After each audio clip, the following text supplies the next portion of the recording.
I thank the chairman. This is a very simple and straightforward amendment, as has been laid out, which is to simply, in essence, across the board cut this particular appropriations by 2.48%. I think it's important to do so simply for this reason. I was in a budget hearing this morning, and the new director of the Congressional Budget Office came by, and in his testimony, what he talked about was the way in which the American civilization and the federal budget was nearing a tipping point beyond which there would be substantial consequence to that which we can budget here at the federal level, to the value of the dollar, to future interest rates, and ultimately to the American way of life. I think what's interesting is that indeed Admiral Mike Mullen, a military man, observed the same, because when he was asked what's the biggest threat to the American way of life and to American security, his answer was the American debt.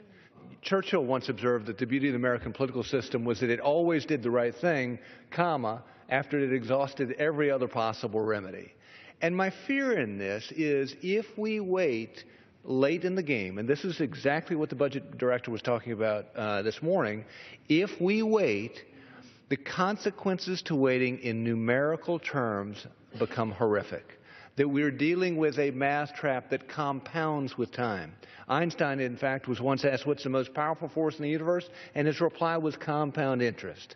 The numbers become, I think, absolutely compelling. So I would agree with my colleagues that across-the-board cuts are absolutely not the best way to go. When I was involved in state politics, I worked earnestly against across-the-board cuts. It is only out of desperation that I offer a proposal that entails across-the-board cut because, again, if we wait, what the budget director this morning says was that there will be real consequences.